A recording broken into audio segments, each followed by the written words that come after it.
Oke, assalamualaikum warahmatullahi wabarakatuh. Kembali lagi bersama saya teman-teman. Kali ini saya akan mengajarkan bagaimana kita bisa membuat belajar dan membuat program berbasis HTML dan CSS secara sederhana. Pertama yang kita perlukan adalah kita harus belajar di sebuah website bernama proget.com. Di situ kita bisa belajar eh, beberapa banyak aplikasi pemrograman yang berbasis HTML, CSS, JavaScript, Node.js, React, dan SQL. Kali ini saya akan mengajarkan bagaimana cara kita membuat program berbasis HTML dan CSS secara sederhana. Pertama, kita belajar menggunakan Proget. Buat akun Proget terlebih dahulu, kemudian join, dan kita pilih daftar pelajaran yang pertama, yaitu HTML dan CSS.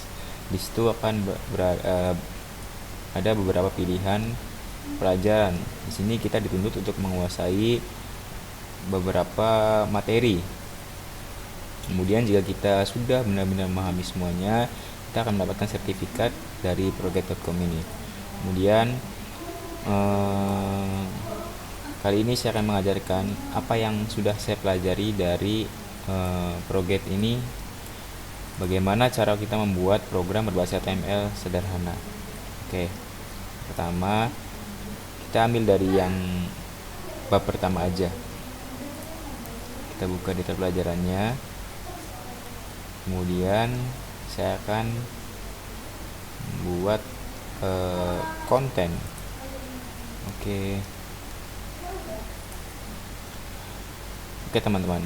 Nah, di sini kita sudah ada tutorialnya. Caranya adalah kita harus mempelajari dasar-dasar dari coding HTML, seperti HTML, head, terus ada meta, charset. Ini semuanya mempunyai fungsi dalam pemrograman, teman-teman. Nah, apa sih hasil dari program ini? Ya, HTML dan CSS. Ibaratnya gini, teman-teman. HTML itu merupakan kode yang kita buat. Kemudian CSS adalah properti. Ya, bagi yang sebelumnya sudah menguasai Visual Basic mungkin familiar dengan kata-kata properti. Properti ini akan mengatur lagi apa yang sudah kita codingkan dalam HTML. Nah, gimana tampilannya jika kita sudah mengerjakan semua ini? Tampilannya akan menjadi seperti ini, teman-teman. Nah, oke teman-teman, sekarang kita langsung saja ke implementasinya. Jadi, kalau kita ingin membuat website berbasis HTML dan CSS, kita menggunakan aplikasi pemrograman. Nah, di sini saya menggunakan aplikasi yang bernama Notepad+. Nah, aplikasinya ini teman-teman. Notepad. Ini aplikasinya teman-teman. Kemudian pertama kita buka Notepad+-nya. Nah, nanti di sini akan ada dua tabel, ya, yaitu tabel HTML dan tabel CSS. Fungsinya apa? Cara penulisannya itu sama seperti apa yang kita pelajarin di dalam Proget. Yang HTML kita samakan saja dengan apa yang kita pelajarin di Proget. Seperti ini teman-teman. Samakan saja. Ya. Ini sebagai contoh saja. Jadi saya intinya kalian harus belajar di Proget, implementasinya atau kalian prakteknya itu di Notepad. Kemudian kalian style sheet-nya atau CSS-nya sama juga seperti yang Proget. Kode-kodenya juga sama. Nah, terus kemudian kita save masing-masing programnya, yaitu HTML kita save secara terpisah dan CSS kita save secara terpisah. Kemudian jika sudah kita save, di sini saya sudah menyimpan programnya di dokumen. Nah, ini berhubungan satu sama lain. Jadi kalau di laptop kalian tidak ada style sheetnya, maka penampilannya yang akan tampil di desk, yang akan tampil di websitenya tidak akan teratur atau tidak akan teratur seperti apa yang CSS atur. Oke. Kita buka ya HTML-nya. Nah, selesai. Oke, teman-teman. Ya. Kemudian kita akan belajar tentang SQL. SQL ini teman-teman, kalau kalian tahu adalah ya sama pemrograman berbasis SQL. Ya.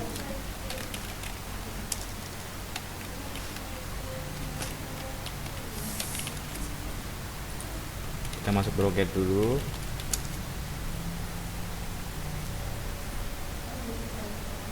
Kita masuk Broget. Begini.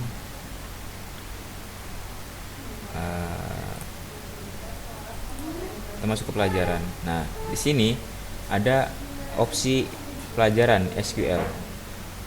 Jadi SQL ini teman-teman adalah database dengan manipulasi dan analisis database. Nah, kita pelajarin aja yang ada di sini semuanya. Kemudian jika kita sudah menguasai semuanya, gimana cara implementasinya? Implementasinya adalah kita harus mendownload XAMPP SAM. Nah, gimana downloadnya? Ada di Apache friends.com.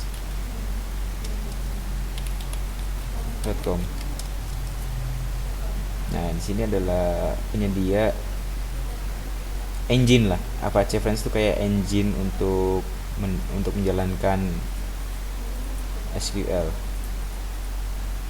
Nah, kalian download kalau sudah. Caranya gini teman-teman. Nih, kita buka aplikasinya yang kita download SMPP-nya. Kemudian kita jalankan Apache di start dan MySQL di start. Kemudian kalau sudah nih, kalian buka web, bisa lewat Mozilla atau Google Chrome, tapi kali ini saya akan menggunakan Google Chrome. Tulis localhost /php my admin. Oke. Nah, selesai. Kemudian kalian tinggal masukin aja program-program yang kalian sudah pahami, sudah belajar di Broget. Kemudian ya, jadi seperti itu. Jadi untungnya kita belajar pemrograman itu sebenarnya tidak sia-sia, karena di balik pemrograman itu terjadi batu loncatan besar bagi peradaban umat manusia. Karena apapun sekarang yang kita lihat, apapun yang kita pegang, semuanya mengandung unsur coding. Seperti kita buka Facebook, buka Twitter, buka Instagram, itu di belakang mereka ada coding. Seperti ini contoh, kita buka Google lah, kita klik aja F12,